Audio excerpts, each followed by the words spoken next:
my channel. In this video we are going to do an honest after birth Q&A. Thank you to everyone who gave me questions, because without your questions this video would not be happening. I have written all of your questions down on paper and I've got 18 questions to go through. We are having a chilled morning because Freya is having a tough time with her bowels.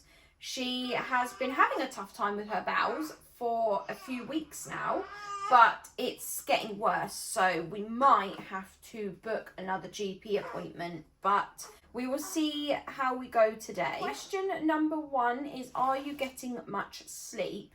James is definitely getting sleep, but that is because we agreed that during the week, Monday to Friday, he shouldn't wake up during the night to do any feeds, nappy changes, anything whatsoever. And the reason we came to that agreement is because he works in the construction industry and he works with heavy equipment. And when I say heavy, I mean I can't even pick these things up off the ground. Construction has the highest fatalities in the UK as well, so I just want him to go to work and not be running on empty. I want him to be running on full power, so I do all of the night feeds and nappy changes, and then he makes up for that at the weekend. It does mean that because I'm waking up every 3 hours to feed Freya, and by the time you've fed her, halfway through stopped to burp her, change her nappy, carried on feeding her, probably burped again, we're looking at between half an hour to an hour of being awake. And then I can only sleep for another 2 hours and she's up again. So I'd say I'm having like 6 hours sleep maximum, but broken up into like 2 hours, 2 hours. So I would say that I'm not getting much sleep, but I also think that was expected. Question number 2, any scares that people told you about having a newborn, how terrible it could be, versus how did it really turn out for you? I think there were only 2 things. The first was the standard, just wait until she's here, you won't be getting any sleep. To be honest, everybody that said that isn't exactly wrong. I am not getting as much sleep. But again, as I said in the last question, that was expected. And then the second one wasn't really about Freya, but it was more about when she's here, you're going to have people saying you need to do this, you need to do that. And that is actually very true. I got a comment in my birthing vlog, birth story video, saying that I needed to support her head and neck more. But James watched the video and was like, her head and neck is fine. When we were at the hospital after she was born, we were being very like gentle and delicate. And the hospital were like, you do know she's not made of glass, right? But it's not even just that comment. Like, there is somebody in James's family that has been making comments since the beginning, like that we're not feeding her enough, that her hands and feet are always cold. The not feeding enough was just from their own experience. But this person does not stop going on about how cold Freya's hands and feet are. We were told by midwives, health visitors, GP, that was completely normal. The blood circulation focuses on other parts of the body, so a baby's hands and feet are always like bottom priority. They're always colder compared to the rest of their body. I have told this person this, like, medical professionals are not concerned. It is completely normal. But every time they're with us, they will intentionally feel Freya's hands and make that comment. I've even had people in my family comment on when I'm passing her over to somebody else, like, oh, watch her head, Chelsea, watch her neck, Chelsea. I'm honestly, in my head, I'm thinking, shut the up or just leave, because I know what I'm doing and you're pissing me off. But obviously I don't end up saying that because people pleaser me won't say that. The comments just get off my back, get out of my business, like, ugh. Anyway, question number 3 is, did you find all the preparations you did helpful, as in setting up things at home and having meals sorted out? It was definitely helpful having a bedside cart for feeding during the night. The only thing I'm using the cart for is for a tub of formula, her bottles, and there's a bib and burp cloth there as well. but it has been super duper helpful. What I'm also doing is I'm putting the formula in the bottles already, not with the water, just the formula on its own, so that if she's hungry during the night and she's crying, I don't have to be like 1 scoop, 2 scoop, 3 scoop, 4 scoop. The formula is already in the bottles. I just have to sort out the water, and I do the Tommy Tippy prep machine, so she's not waiting so long for a feed. I have definitely found those frozen meals helpful as well. We had a £150 gift voucher that we got for the baby shower as a baby shower gift, and we ended up being able to get 3 weeks worth of frozen food.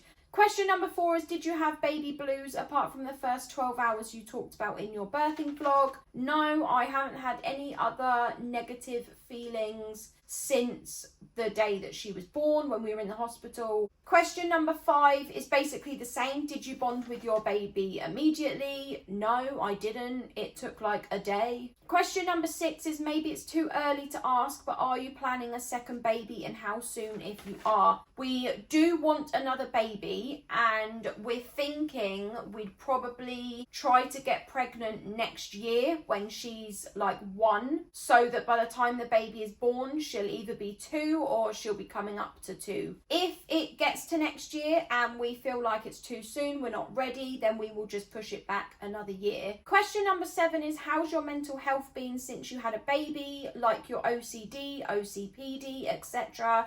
I think I need to make this very clear. I am diagnosed with OCD and I'm on the waiting list for an ADHD assessment. It's a 3-year waiting list and I'm coming up to 2 years this year.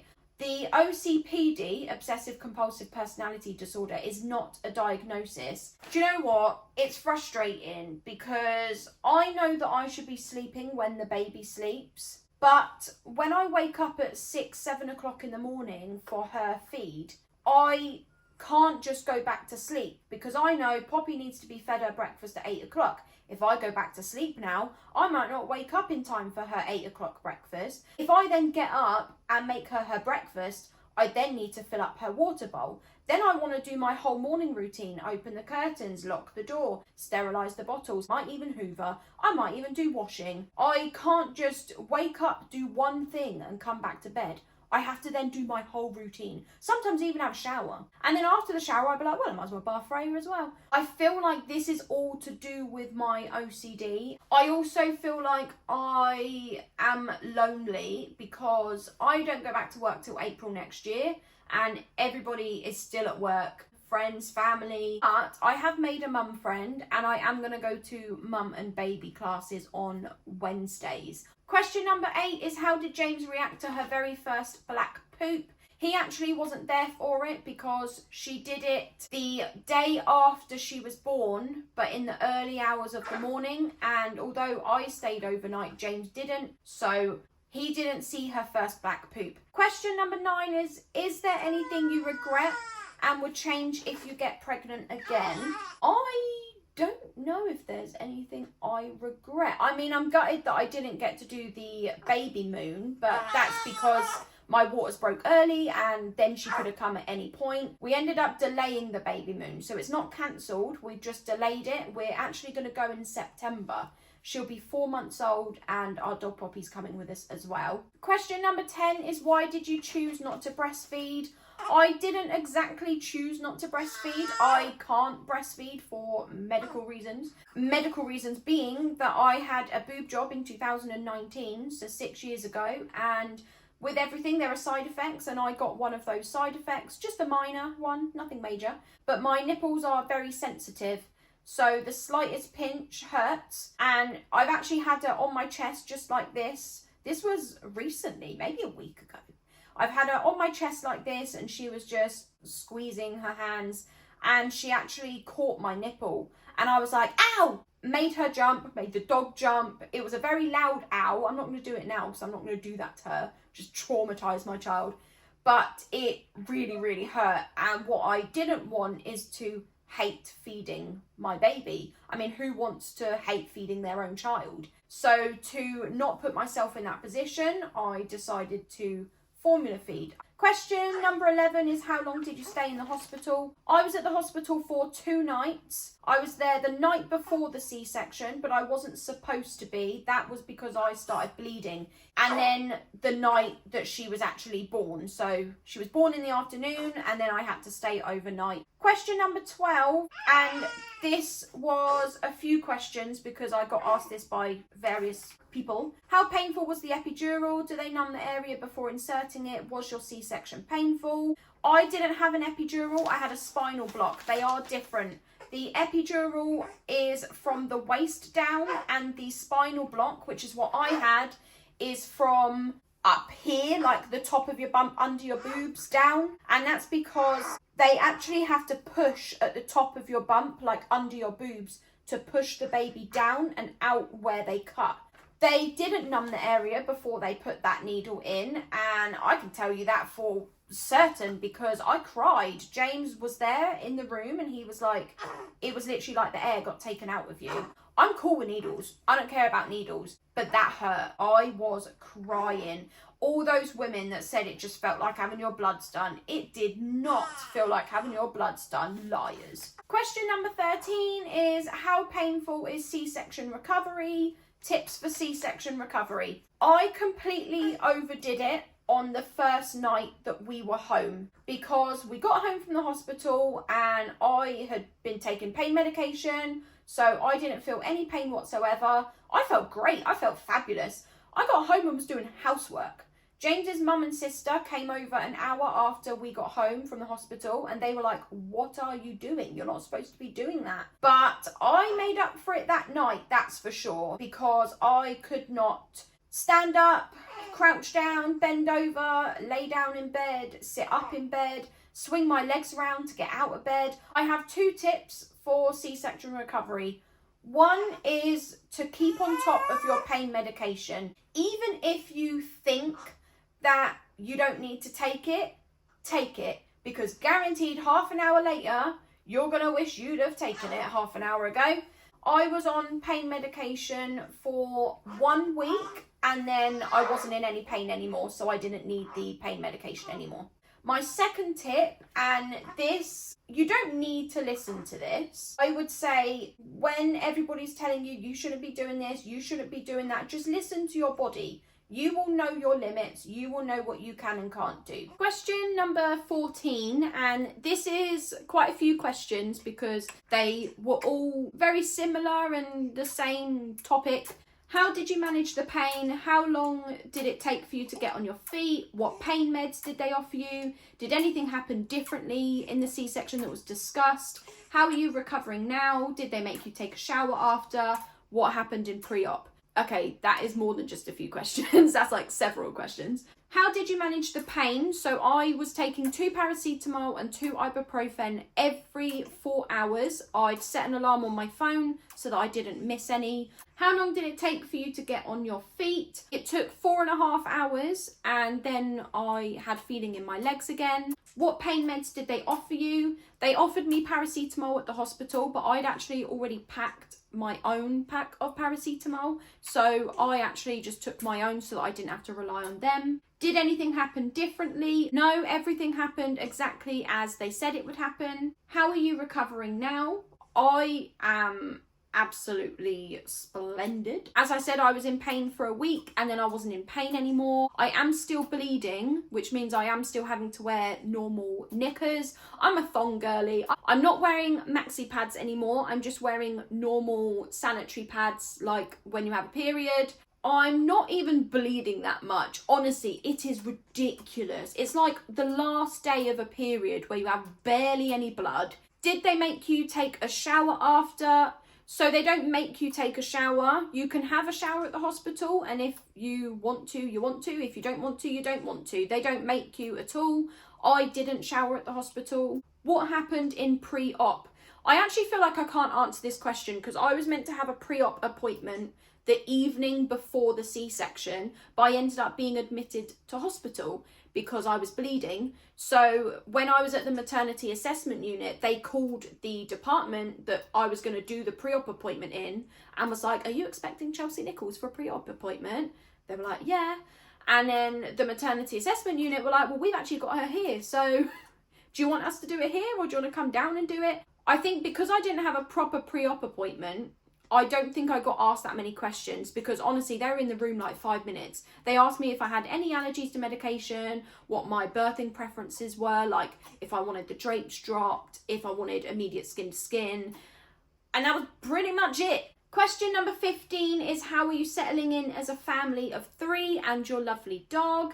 I think we're settling in very well, thank you. I feel like this is a hard question to answer because I don't really know like how to answer the question. I think we're settling in really well, but I can't speak for James. I mean, I think we're happy. I think we're all good. We're just figuring it out. Question number 16 is, do you have more embryos in the freezer? Yes, we have 3 frozen embryos that we could use, but we only have 2 more years of storage. Well, 2 years from September, and then we would have to pay to keep them longer, which we don't want to do. So we need to use them by September 2027. Question number 17 is, what's the thing that's most surprised you about being a parent so far?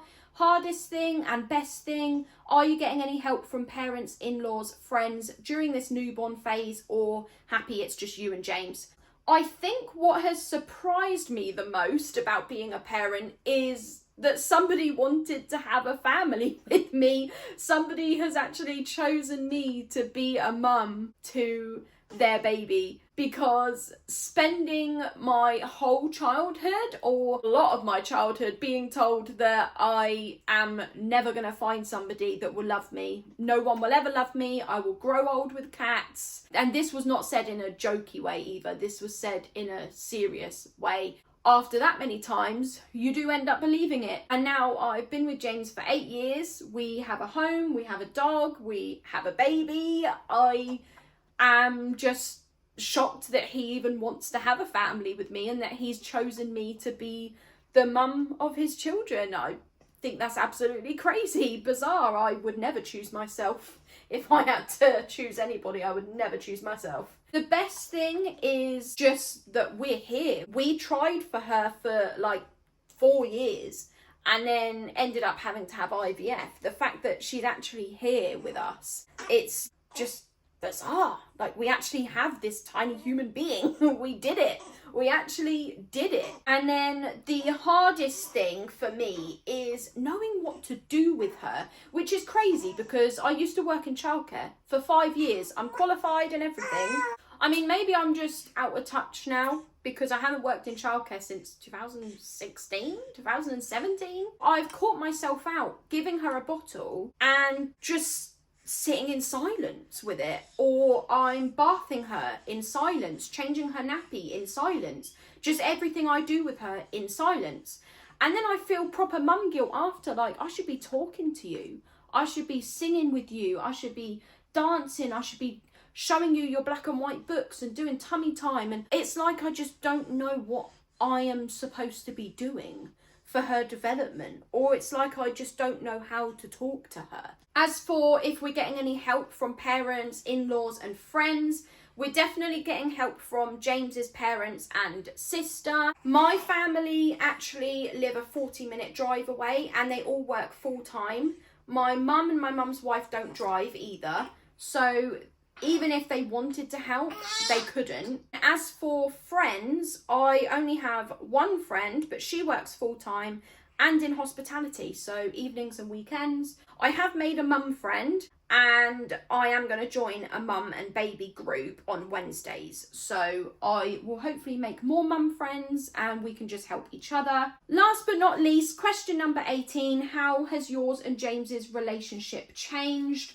I would say that it's changed for the absolute better. I mean, I do feel like we're not doing as much together anymore. Like, I keep thinking, I don't even know the last time we went to the cinema. I don't even know the last time we went bowling. But I don't think we're at the point where we would be happy to leave her with someone for a few hours. I think it's way too early days to want somebody to be alone with her for that long. But other than that, like, other than not being able to do that much together, I don't think our relationship has changed negatively at all. It's definitely changed for the better. Anyway, I think this one needs a nappy change, so I'm gonna love you and leave you. Thank you for watching this video, and I will see you in the next one. Bye.